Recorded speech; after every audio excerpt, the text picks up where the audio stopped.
खजाना में पैसा नहीं, झोरी में जहाँ अच्छी नहीं सराय में डेरा। हम बोले नहीं, हटा दीजिएगा। नमस्कार, पीओ भारत में आपका स्वागत है और मैं सुजीत।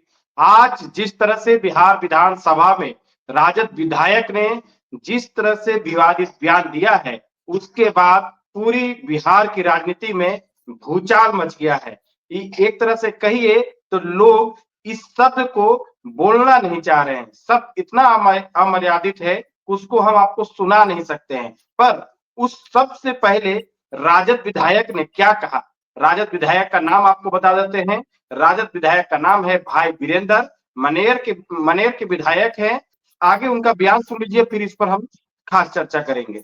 भाई नीतीश कुमार तो 20 साल से मुख्यमंत्री है, काहे नहीं जॉब दिया गया? हमारे नेता का विजन है और हमारी पार्टी का और महागठबंधन का घोषणा था कि जब मेरी सरकार बनेगी, हम सरकार में शामिल होंगे तो हम बेरोजगारों को रोजगार देने का काम करेंगे 10 लाख। तो उन्होंने दिया। हमारे नेता जब शामिल हुए तो उनका विजन काम किया।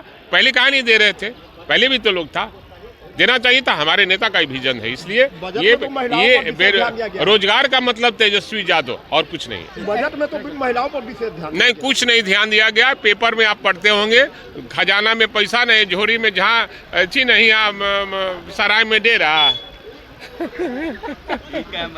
हम बोले नहीं। तो सर, इस पर आप क्या कहना चाहते हैं? राजद के नेता इस तरह के बयानबाजी करते हैं। उसे नेता जो मनेर के विधायक हैं, कई बार से विधायक रह चुके हैं कि नए विधायक कोई आता है, कोई मुखिया से जीत के आया हो कि भाई पंचायत में जिस तरह से बातचीत करते हैं, लोगों के बीच में गांव में बातचीत करते हैं, आके यहाँ भी बोल दिए। कई बार ऐसा होता है नए विधायकों के साथ कि कुछ भी बोल सकते, पर ये नए विधायक नहीं है, कई बार के विधायक हैं और काफी बड़े नेता हैं। सर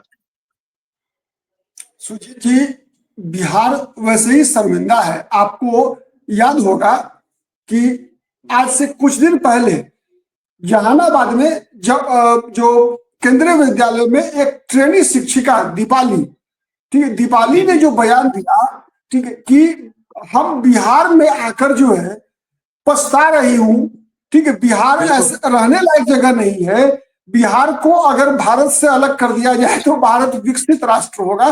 कहीं ना कहीं ठीक है, एक बिहारी होने के नाते हम शर्मिंदा होते हैं और हमें हमारी भावना को ठेस पहुंचती है, लेकिन कई मामलों में सुजीत जी ऐसा लगेगा कि ये टिप्पणी हम बिहारियों पर सूट करता है। क्यों सूट करता है? तो ये उसका सर्वश्रेष्ठ उदाहरण है आज का भाई वीरेंद्र का बयान। एक विधायक होने के नाते विधायकों के साथ माननीय शब्द लगता है। पहले आप किसी विधायक का नाम लेने से पहले माननीय शब्द का उपयोग करते हैं। क्यों? इसलिए कि वो आदरणीय है।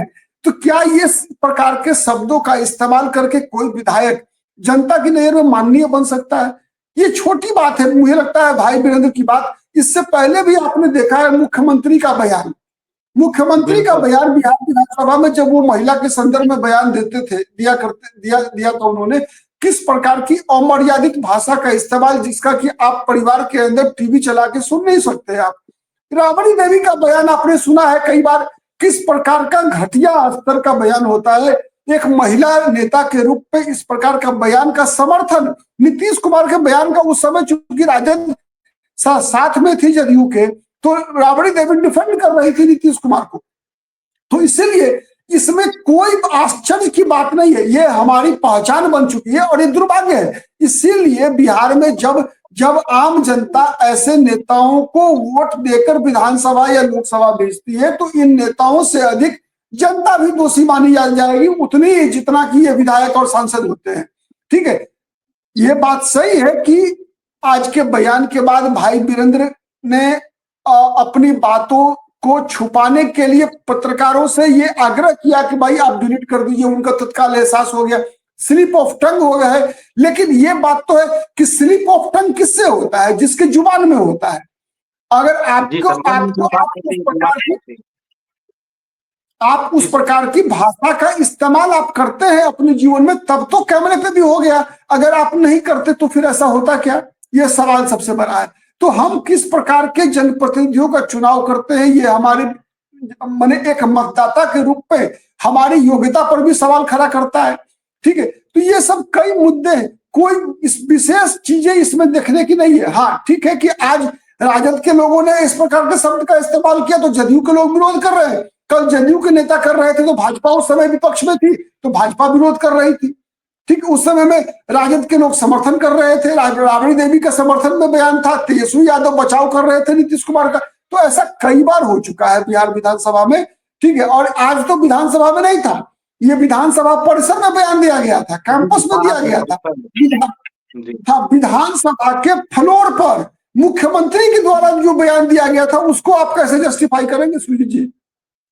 तो ये वास्तविकता है कि जितनी भी बातें थी वो शिक्षा के लेकर जो लेह लद्दाख से सीधे तो से भी कम मतलब इसको आंक रही थी बिहार को, और बिहार को एक तरह से कह रही थी कि आप विकसित राज्य है, और जिस तरह से बिहार के बारे में कई बातें बोली है उसको जोड़कर, और भाई वीरेंद्र और नीतीश कुमार की जो बयानबाजी लगातार पिछले 2 साल से जो रहा है राजद के गठबंधन के समय और एनडीए गठबंधन के समय, पिछले 2 साल से जो भी उनका बयानबाजी रहा है उस सब तीनों को जोड़कर आपने जिस तरह से बात बताई है उससे साफ लगता है कि बिहार की जो अभी जो छवि है वो छवि यही 3 नेताओं की वजह से लगातार धूमी हो रही है। और ऐसे नेता जब इस तरह के जब मीडिया में सामने आते हैं तो उस समय कम से कम इनको तैयारी कर लेना चाहिए कि हम किस तरह के शब्द का आगे अपनी बात को रखें या किस तरह से शब्द को बोले कि जिससे बिहार कम से कम मतलब एक तरह से इस तरह की चीजों के लिए शर्मिंदगी महसूस न करे।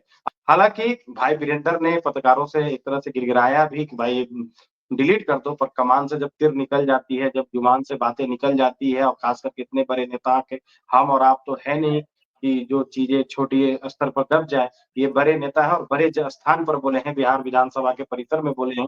ये छोटी बातें हैं नहीं और बजट पर बोल रहे थे, इसलिए ये बातें चर्चा करने के लिए जरूरी थी कि बिहार की जो भाषा है उसको जितनी अच्छी भाषा बिहार की मैथिली हो, भोजपुरी हो, मगही हो, जिस तरह की एक तरह की मीठा भाषा हो, जिसको लेकर लोग के अंदर जब अगर बोलते हैं तो मिठास की एक मतलब एक सुगंध आती है, और उसमें अगर इस तरह की जब शब्द जोड़ दिए जाते हैं तो वहाँ बिहार शर्मसार होती है। बहुत-बहुत धन्यवाद सर।